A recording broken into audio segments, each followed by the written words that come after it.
pessoal do Vinhos e Prazeres. Depois de percorrer uma boa parte de Portugal, chegamos no Minho, no extremo norte de Portugal, que produz excelentes vinhos, principalmente os brancos, Alvarinho e outras uvas que são típicas da região, né? Então, gostaria de saber como é que começou a vinícola, que diferente do Brasil, Portugal, todas as vinícolas são muito antigas, são de família, né? Não sei se é o caso de vocês também, hein?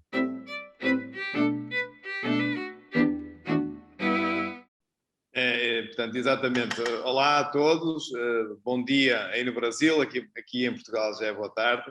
É um prazer estar aqui. Portanto, meu nome é José Oliveira, eu sou o diretor-geral da Adega Cooperativa de Ponta Barca e Arcos de Valdevez e também o responsável pela enologia. De facto, esta adega é uma adega que já tem uma longa história. Portanto, esta adega já tem, no fundo, mais de 55 anos, é de 1963.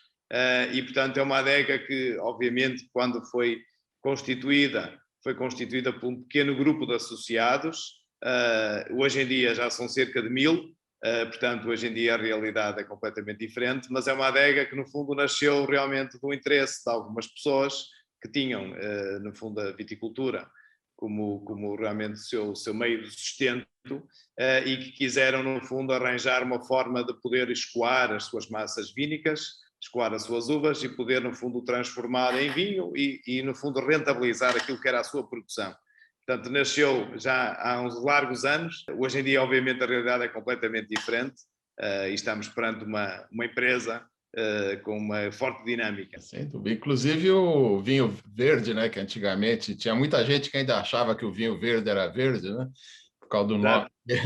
Quer dizer, hoje em dia já consegue produzir um vinho mais longevo, com uma qualidade excelente, né, como outras regiões Sim, de Portugal, né? é assim, o vinho verde, vamos lá ver, o vinho verde nas suas origens, o vinho verde começou a ser conhecido por um vinho que normalmente tinha algum gás carbónico, e esse gás carbónico, no fundo, tinha a ver com a segunda fermentação, que era feita em garrafa, e que, no fundo, dava origem ou seja, no fundo, porque alguma coisa corria mal, porque isso era o sinónimo de que o vinho não estava estável a nível microbiológico, acontecia que depois os vinhos tinham problemas de fermentação nas garrafas e depois davam origem a que realmente os vinhos tivessem gás carbónico. Isso, no fundo, foi uma característica que ficou associada ao vinho verde. Claro que hoje em dia os vinhos já não fermentam na garrafa, hoje em dia os vinhos têm que chegar ao consumidor completamente límpidos, completamente cristalinos, porque é dessa forma que o consumidor quer, no fundo, encontrar o vinho e quer consumir o produto, mas também, no fundo, continuam a ter esse gás carbónico, no fundo, continuam a ter esse ligeiro frisante que é tão característico da maior parte dos vinhos verdes. Não quer dizer que todos os vinhos verdes sejam assim, mas há realmente a maior parte dos vinhos verdes e o seu conhecimento tem muito a ver também com este fator.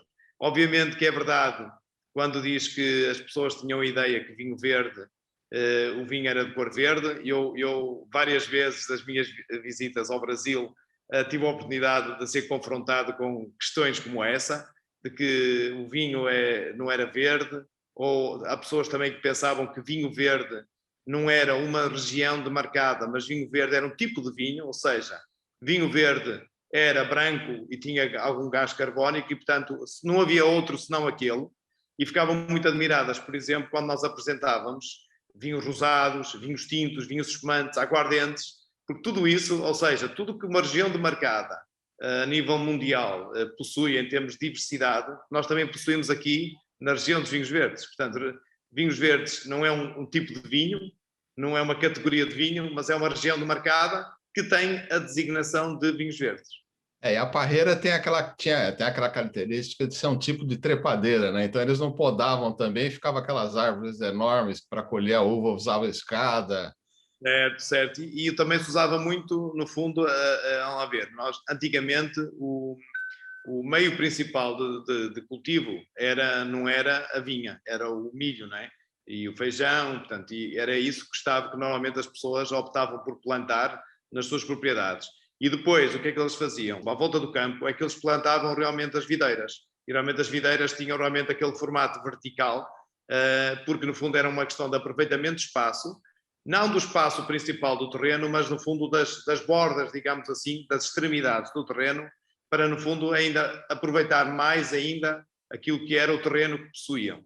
Também era utilizado, e ainda hoje em dia se utiliza alguma coisa disso, as vinhas eram utilizadas às vezes para servir de sombra e, portanto, acontece ainda hoje em dia, quando se vem aqui à região, algumas quintas, em que quando se vai entrar na quinta, vai-se entrar por baixo de uma latada, que é no fundo a videira que está a passar por cima de nós e que no fundo está a fazer sombra e vai criar ali no fundo um local que no fundo que acaba por ter bastante interesse até em termos paisagísticos, de ligação à propriedade, à casa, digamos assim. E portanto é verdade que os sistemas eram mais nesse sentido.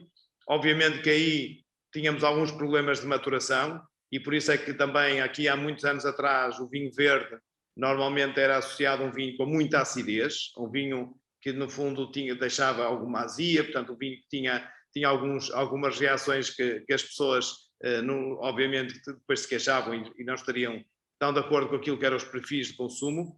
E hoje em dia o vinho verde não é nada disso. Hoje em dia, a nível das plantações, nós temos as plantações em cordão, a vindima é feita normalmente manualmente, mas é feita a pé e, portanto, as pessoas vão pelo meio do campo e vão colhendo as uvas de pé sem necessidade de usar escadas. Obviamente que dessa forma conseguimos não só potenciar a produção, aumentar a produção, mas conseguimos, no fundo, melhorar muito a exposição solar das uvas, o que permite que haja melhores maturações, permite, no fundo, baixar a acidez, aumentar o teor alcoólico.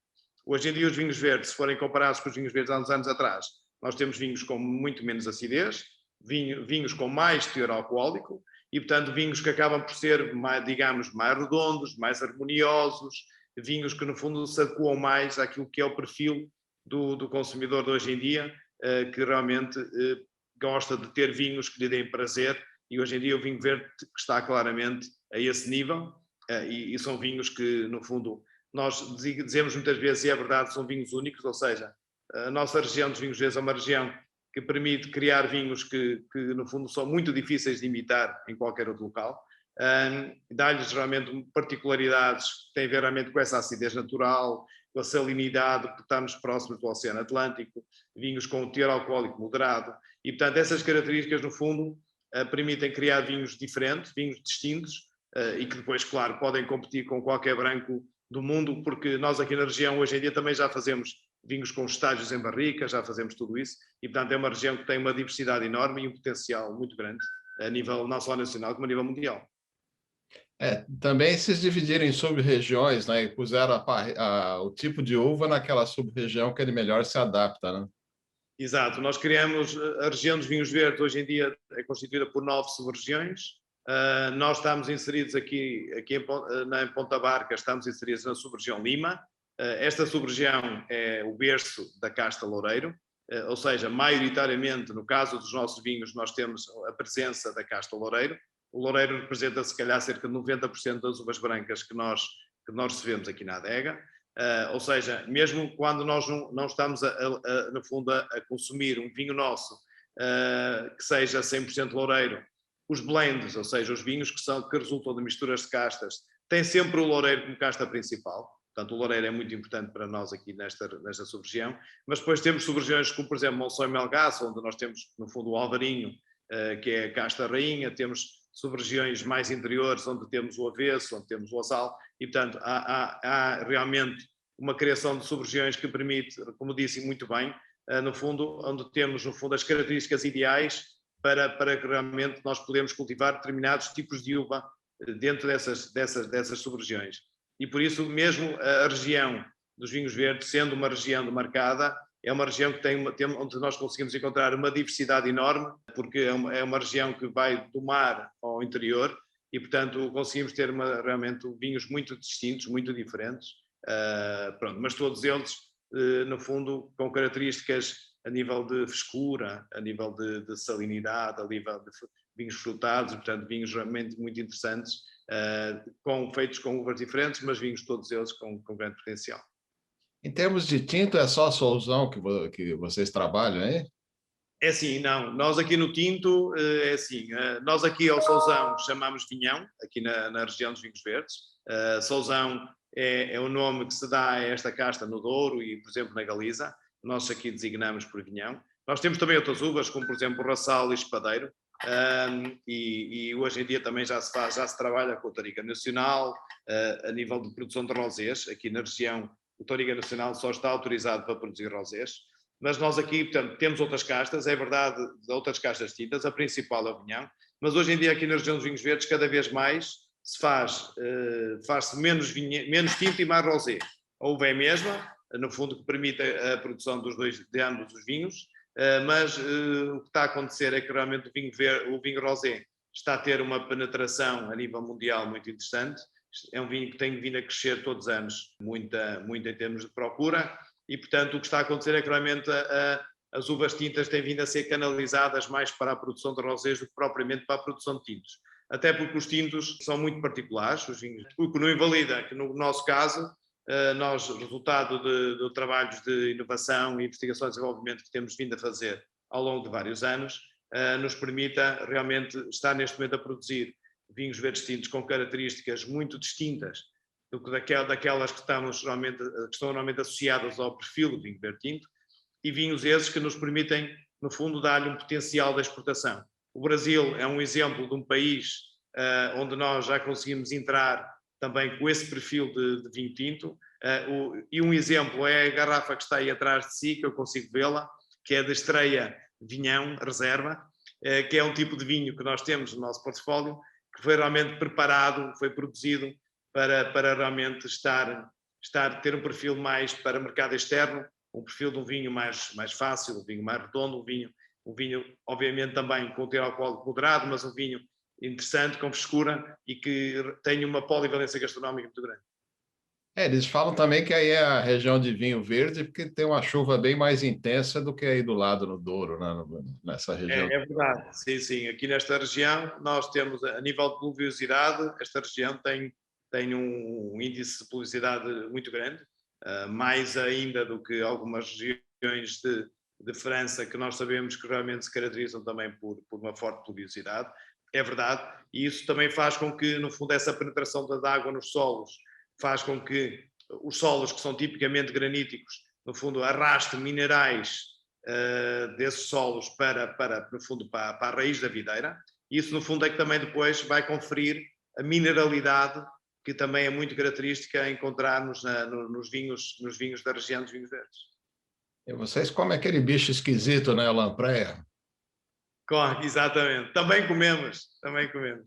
A lampreia que é um exemplo portanto, realmente de gastronomia que nós fazemos aqui no Minho, aqui no norte de Portugal, e onde o vinho verde tinto casa perfeitamente, ou seja, harmoniza na perfeição com esse tipo de comida, porque a lampreia realmente muito boa, mas é muito indigesta e precisa de um bom verde tinto para poder, no fundo, nós costumamos dizer, para lavar a boca, para no fundo, ajudar-nos a fazer a digestão de toda aquela gordura que é normal encontrar na lampreia. Dizem que é ame ou odeie, né? Que não tem meio termo para lampreia. Exatamente, não há meio termo, não há meio termo. Eu acho que é assim, eu acho que o aspecto do animal, eu acho que ninguém gosta, porque realmente o aspecto é muito estranho, mas realmente em termos há muita gente que só pelo aspecto nem sequer prova, mas é verdade que aquilo que é algo que ou se ama ou se odeia, não há meio termo, porque realmente não dá para ficar no meio, não, é verdade. E qual que é a produção hoje em dia, mais uma média de vocês? É assim, a nossa produção, neste momento, nós o ano passado fechamos o ano com 4,5, já com 4,5 milhões de unidades vendidas. E este ano eu penso que nós iremos chegar perto dos 5,5 milhões, porque neste momento, com dados acumulados a final de junho, nós estamos a crescer quase 50% em relação ao ano passado e, portanto, eu acho que nós vamos conseguir ter muito bons resultados no final do ano.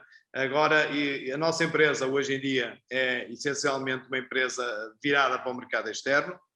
Nós, neste momento, nós ano passado fechamos o ano com cerca de 68% do mercado externo. Este ano já vamos com aproximadamente 80%. Já estamos presentes em 32 países. e, portanto, somos uma empresa claramente exportadora e somos uma empresa que, resultado realmente da inovação que nos caracteriza, da flexibilidade e da agressividade que nós temos em termos comerciais, que nos permite realmente esta projeção e estes resultados que temos vindo a alcançar, porque realmente nós queremos e fazemos questão de estar sempre na linha da frente e no fundo, de andarmos sempre, no fundo, na busca da melhoria de qualidade dos nossos vinhos, na procura de produto que satisfaça as necessidades dos nossos clientes e parceiros. E qual que é o maior mercado de vocês? O nosso maior mercado neste momento é a Rússia. É o maior mercado.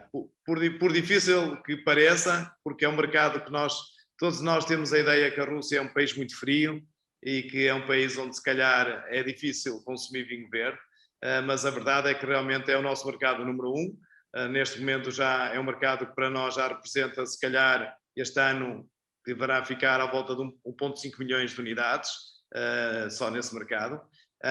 Mas o Brasil também está, eu diria que o Brasil está no nosso top 3 de mercados. Nós a seguir temos a Polónia também muito forte, porque trabalhamos com uma rede de distribuição que é maior da Polónia, mas também o Brasil é um mercado para nós com extrema importância. É um mercado onde nós também nos temos vindo a implantar, nos temos vindo, no fundo, a singrar, e é um mercado que também para nós, que até pela proximidade, cultura e linguística, é um mercado onde nós queremos continuar a apostar muito forte. E é mais vinho branco, né?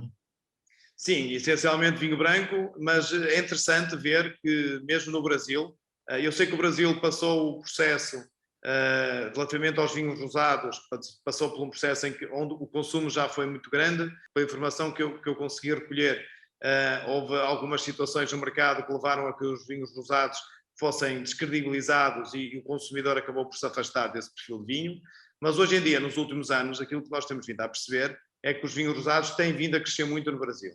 E hoje em dia é interessante que, assim, se nós, se calhar, há 2 ou 3 anos atrás, nós tínhamos encomendas em que muitos clientes só nos encomendavam branco, ou alguns encomendavam-nos branco e rosado, mas, por exemplo, o branco era 80% e o rosado era 20%. Hoje em dia nós vemos que em muitos dos nossos clientes que trabalham quase sempre a linha branco e rosé, as encomendas que eles nos fazem têm quase sempre 50% branco e 50% rosé. Nossa. E, portanto, hoje em dia, é verdade, nós podemos dizer que o rosé, obviamente que não vende igual ao branco no Brasil, mas se calhar venderemos entre 60% a 70% branco e 30% a 40% rosé, à vontade. E, portanto, o rosé está a ganhar muito mercado no Brasil e, portanto, achamos que é um produto que também vai ter muito futuro aí no Brasil.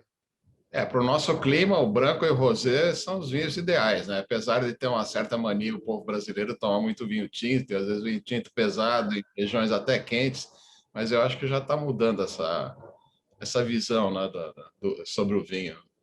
Sim, eu acho que é assim, um mercado onde um país como o Brasil, onde nós, na maior parte do ano, temos uma temperatura que é amena, digamos assim, e, portanto, é um país que realmente onde não só o clima, como também os hábitos de consumo, eu acho que faz todo sentido e adequam-se muito mais ao perfil de um vinho branco ou de um vinho rosé do que propriamente a um vinho tinto. Porque num dia de calor, nós bebemos um vinho tinto de 14 graus e se não tivermos o cuidado de o arrefecer previamente, nós vamos sentir essencialmente álcool, porque realmente o álcool, sendo volátil, é aquilo que normalmente é o que mais rapidamente nos vai chegar ao nariz e à boca. E, portanto, eu acho que sim, os vinhos brancos e rosés têm tudo para dar certo no Brasil. Acho que realmente havia necessidade de mudar a mentalidade do povo brasileiro e acho que realmente isso está a acontecer, também graças aos produtores brasileiros, que têm vindo também a apostar nos vinhos brancos, nos rosés e nos espumantes, que no fundo tem feito com que, no fundo, o consumidor brasileiro desperte para estes novos produtos, tem feito com que eles experimentem estes novos produtos e que realmente percebam que para o clima brasileiro, nada como um vinho branco, um vinho rosé, um espumante fresco, com teor alcoólico mais moderado. Se tiver umas bolhinhas também é interessante, porque também, no fundo, dá mais frescor ao vinho. E, portanto, eu acho que isso é algo que o brasileiro está a aprender e nós cá estamos para satisfazer as necessidades. E o turismo na região vem crescendo? É assim, o turismo até esta, portanto, com a situação do Covid, nós, no fundo, aqui em Portugal, sofremos muito a nível do turismo.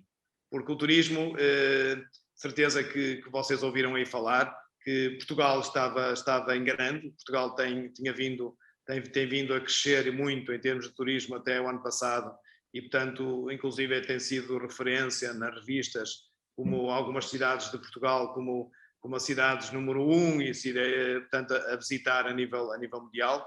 E, portanto, o turismo estava com grande força, estava a crescer muito aqui em Portugal, só que esta história do Covid veio atrapalhar tudo e, portanto, o turismo veio por aí abaixo. Nós temos reduções a nível do turismo, se calhar superiores a 80% a nível daquilo que era antes do Covid e pós-Covid.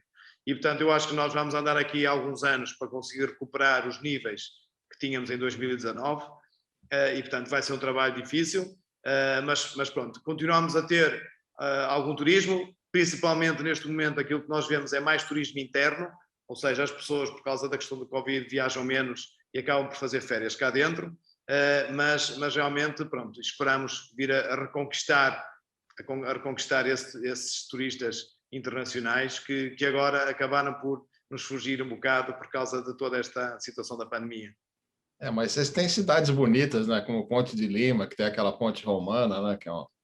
Então tem...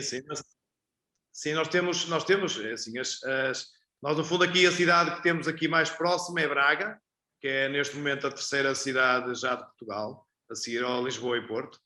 Obviamente que essas são as cidades principais, aquelas cidades mais ricas em termos de paisagem, de cultura, de história. Depois temos efetivamente aqui algumas vilas também muito interessantes aqui à volta. Ponta Barca também é uma vila muito bonita que é de visitar. Também nós aqui temos uma ponte romana que também tem, aliás, é essa ponte que nós utilizamos aqui na adega hoje em dia como fazendo parte do logotipo da empresa.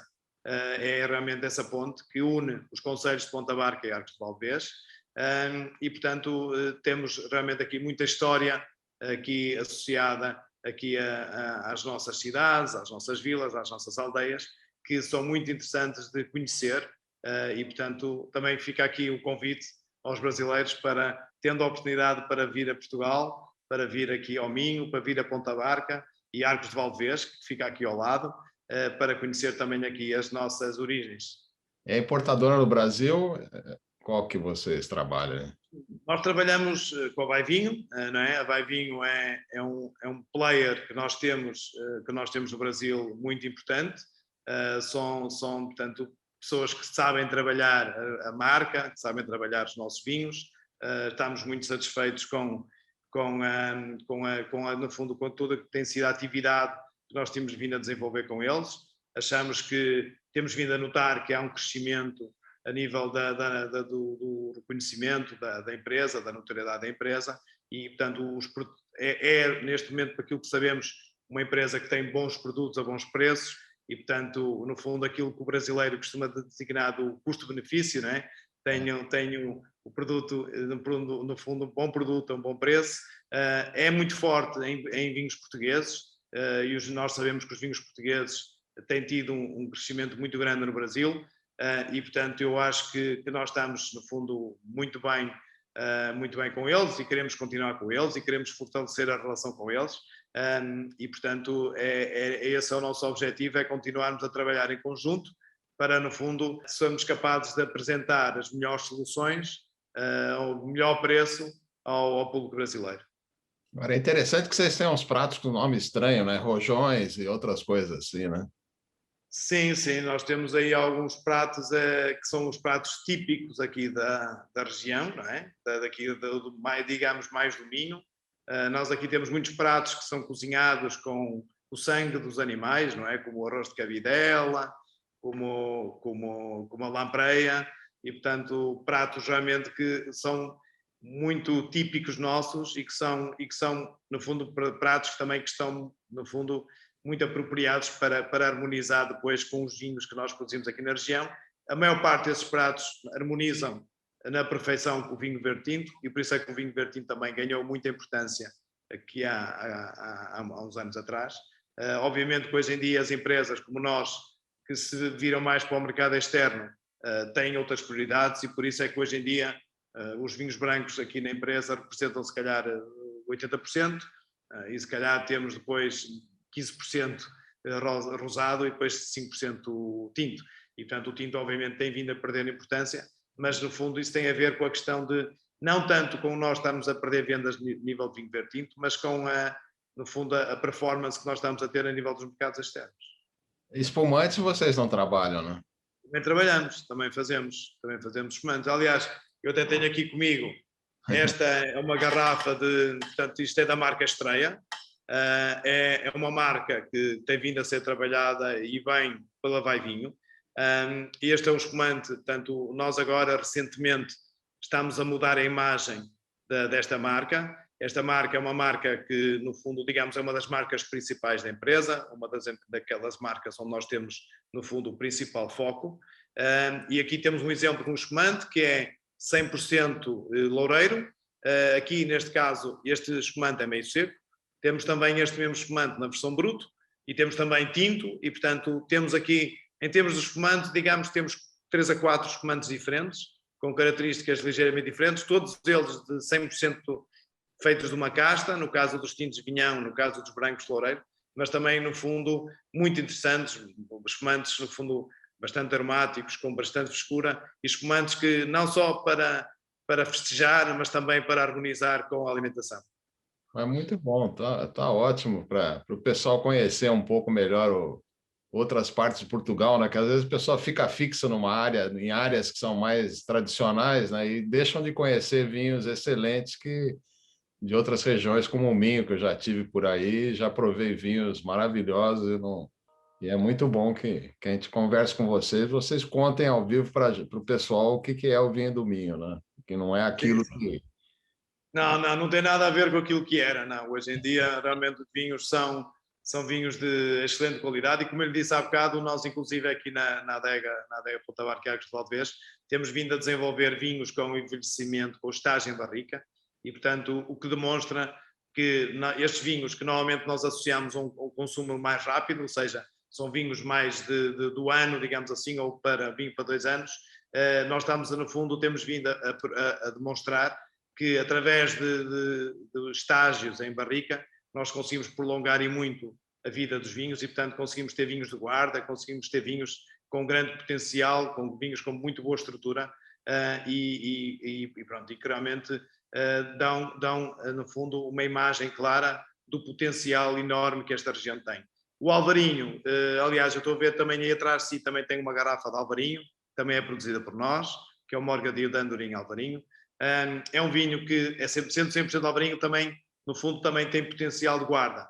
É um vinho que normalmente pode ser consumido ao longo de alguns anos, também, no fundo, tem uma evolução muito interessante a nível daquilo que é realmente a sua estrutura, a sua boca, o fim de boca e a sua persistência e, portanto, no fundo, também tem um perfil muito interessante em termos de guarda.